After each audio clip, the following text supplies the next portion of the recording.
Hello, it's Beverly with the Intuitive Interior. It's July 2025, and it's the I Ching reading for the month.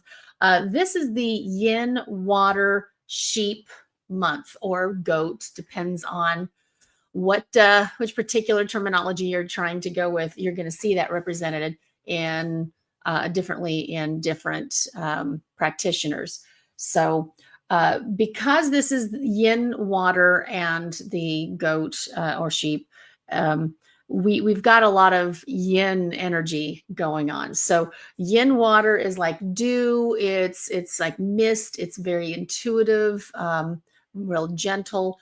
The goat energy is yin earth, which is that rich soil that grows things. But like when you plant seeds, it takes a little bit for it to actually go up.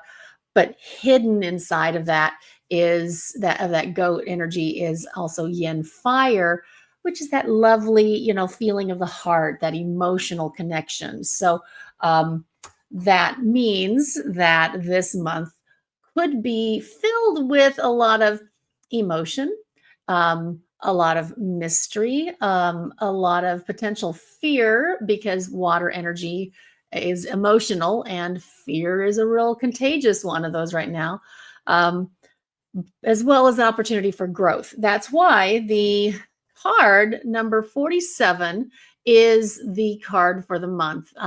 This has an image of, it looks like a kind of a depressed child, or a person holding their hands. You can't really see their face. You're just seeing kind of their profile. The hair is covering their face. Their hands, their palms are open. They can see the light coming from the palms. So they are surrounded by light, but they're also surrounded by a whole lot of looks like birds, crows, scary times. When you see these kind of cards and you see the kind of world situation that we're living through right now, it's kind of like, oh no, this is not good. But here's something to think about. The words on this card are restriction, exhaustion, depression, depleted resources, feeling cut off, punishment, and confinement. Yeah. Not particularly appealing when you think about, July, the summer, you're hoping to have fun. 4th of July here in America. Yay, Independence Day. Ah, that doesn't exactly strike me as being, particularly pleasant. The here's another reframe though. It says, just as nature unfolds in cycles of contraction and expansion, so does the journey of being human. Times of oppression can feel like being confined in a dark cell without windows or doors. And at these times, it's particularly important to hold fast to the light within. Remember, I talked about that hidden fire energy, that yin fire energy in the goat? That's the light within that we're talking about. It is with the help of that light that you can find the strength to pass through oppressive circumstances without unnecessary and ineffective struggle. And it's with the help of that light that you can also prevent yourself from falling into despair or hopelessness. Difficult circumstances are life's way of provoking a leap from one level of consciousness to another. This is not a time frame that's out to get us. This is a time frame that really is giving us the opportunity to examine what is it that's the most important to us. Where are our values? How can we find that inner strength to move through it all? Because I don't care if you're concerned about the political situation or if you're concerned about a neighborhood situation. We all go through dark times. We all have moments in our life when it just doesn't seem like we're going to make it through to the other side. There's that phrase, you may have heard, this too shall pass, although it may pass like a kidney stone. It will pass. And nothing is permanent, not even the good times.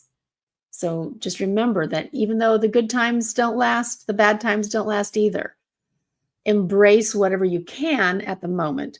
Um, this is another opportunity to really contemplate the yin yang symbol, where you have the white, looks like a white comma that with a little black dot in the middle, and then it's nestled in on the other side is a white comma or a black comma with a little white dot in the middle. This is representing the light and the dark, the good and the bad, the action oriented versus and the slower paced, more inward oriented way that life moves. It's always balanced with the opposite, male, female, action, being calm.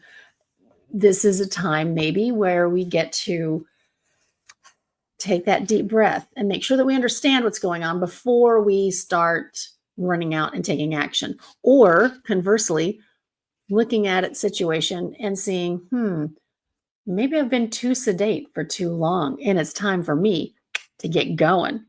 That is wisdom.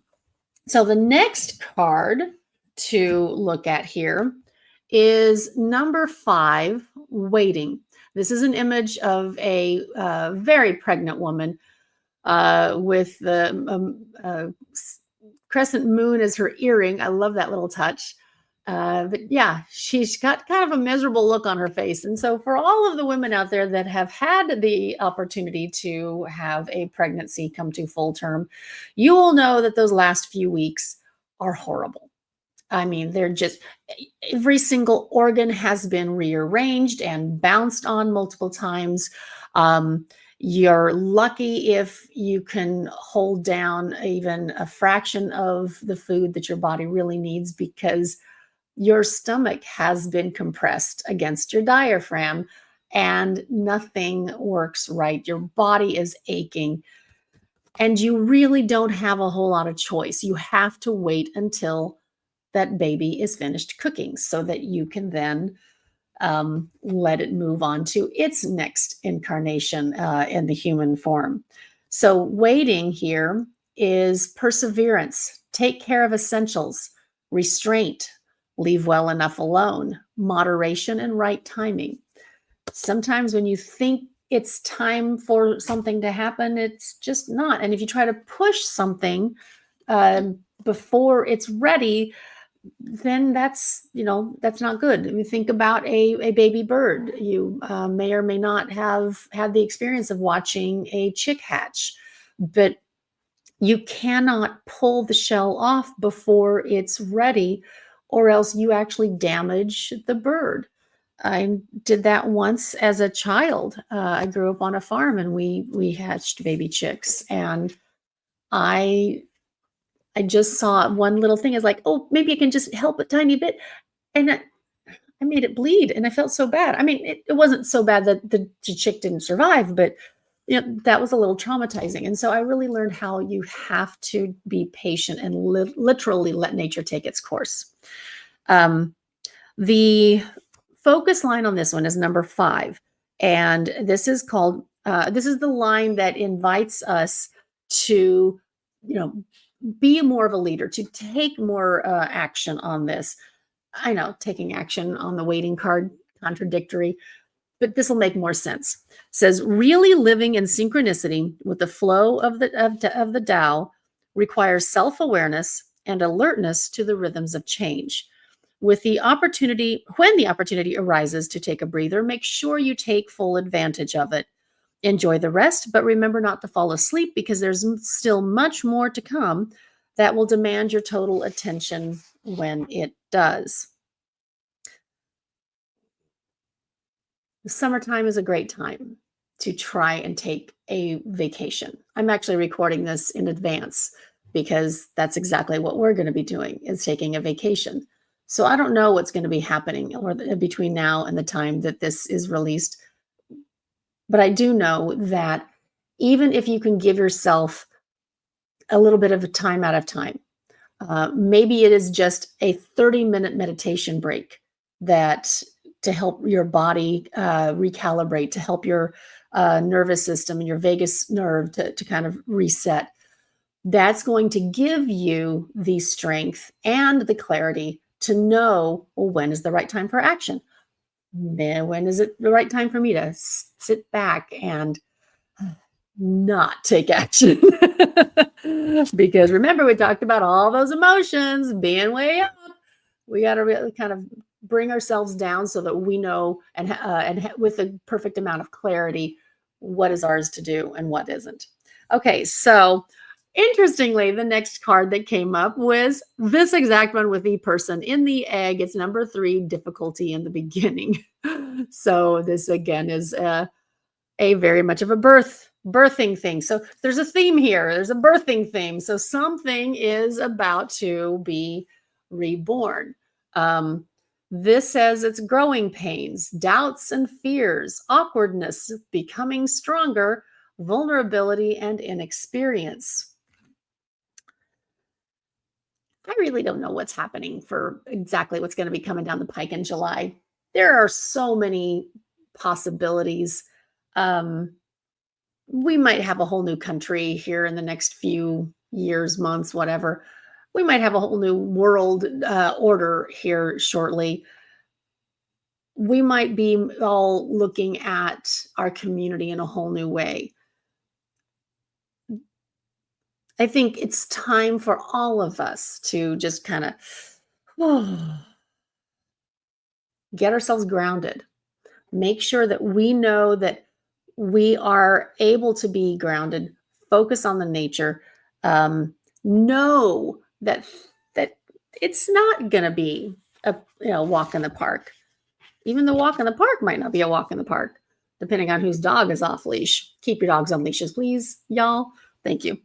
This is line number 2. So this particular card is dealing more about the internal world, the internal transformation. It's how you're taking charge of your own thoughts and knowing what work you need to do personally. It says there are times when it's best to do nothing at all, even though that may feel a little uncomfortable, but the discomfort you might experience at the thought of taking a breather and waiting for the fog to clear is nothing compared to the discomfort that you could engender if you were to plunge straight ahead into a thicket of brambles. I think the best term here is think before you act. Um, Look at the long-term consequences or the potential long-term path that you might set yourself on if you just jump straight ahead and without really plotting things out.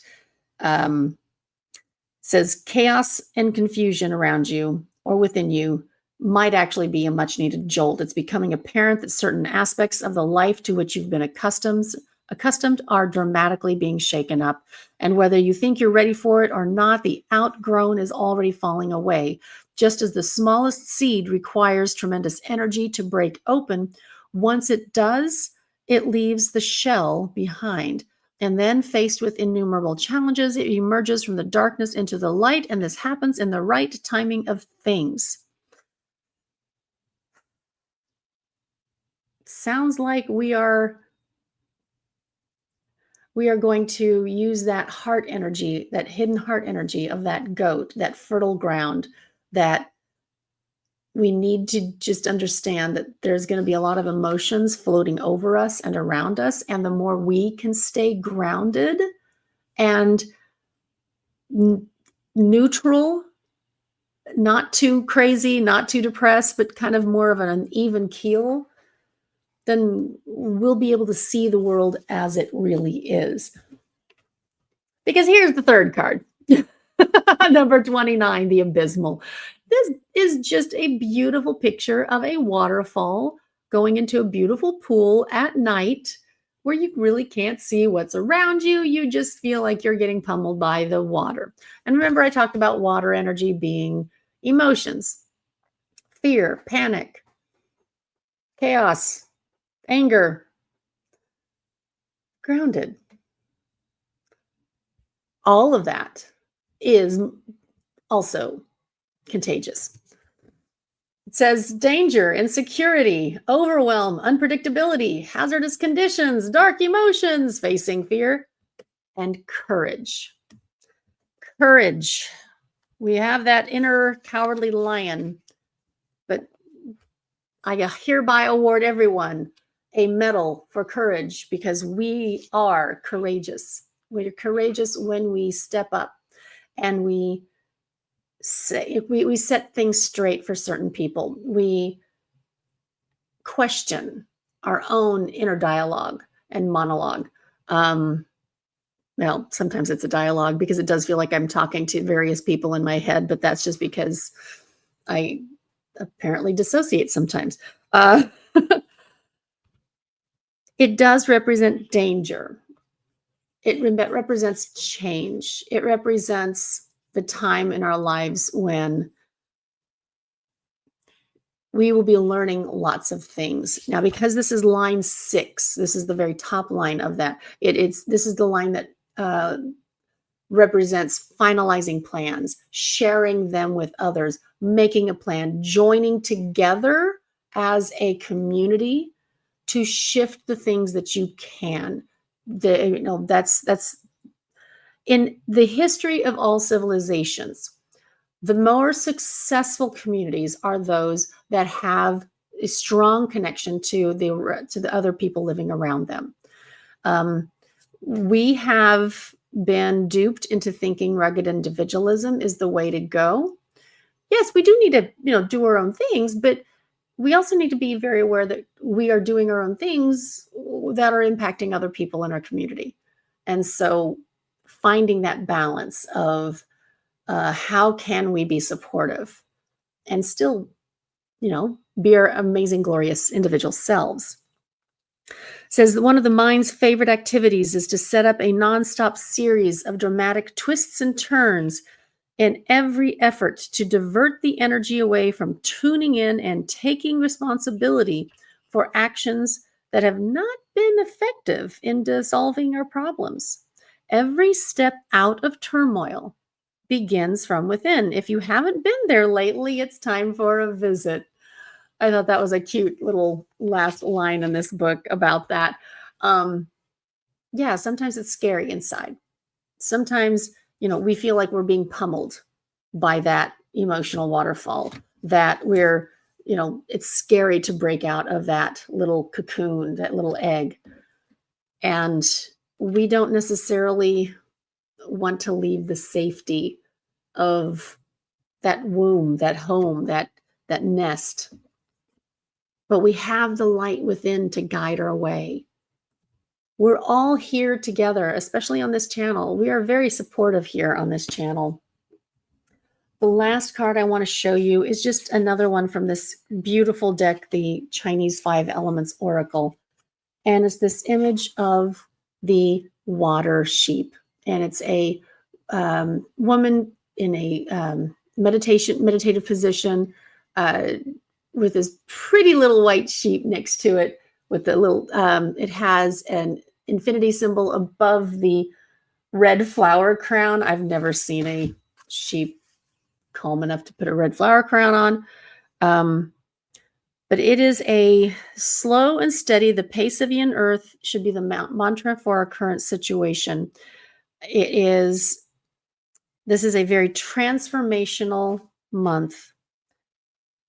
It will put a lot of us out of our comfort zones, but tuning into our intuition and to being grounded, to getting back to that neutral level is how we will make it through to the other side. I will be setting up additional classes on the personal energy protection, also called energy hygiene. I'll be announcing those mid-month, mid-July. As I said, we are taking some time away, but I do find those have been very helpful for the participants. I will also show at some point how to do a space clearing in your own space. These fire cleanses that I've been doing for folks have been extremely helpful. No, I'm not burning people's houses down. Come on. But it really is. In fact, I'll just tell you an easy thing to do for yourself right now. You can take a small bowl and you can put either sea salt or Epsom salts in it and a votive candle. and set that votive candle in the middle of that salt and light that. As you are putting, as that is burning, put all of your worries and all of your distress, send it into that fire, into that tea light, into the salt. And then when that tea light is done, obviously just throw the whole thing away. Well, the bowl, you can wash the bowl, but throw the salt and the empty tea light away. That is a great meditation and space clearing option for you that you can do right now. And it is a very effective way to consciously set that there. If you find that it's not enough to just say this and send it to it, you can even write down your worries, your stresses on a piece of paper, put that on the bottom of the bowl, then put the salt on top of it, then put the tea light on the salt, because that you don't want the paper to burn, because that might cause too much smoke in your space. And that also will make a difference for you. If you do that, please let me know in the comments how you enjoy that, and how that works for you. I appreciate your time, and have a happy July. I know it's a lot. It has the potential to be really heavy, and it also has the potential to be incredibly transformative. We got this.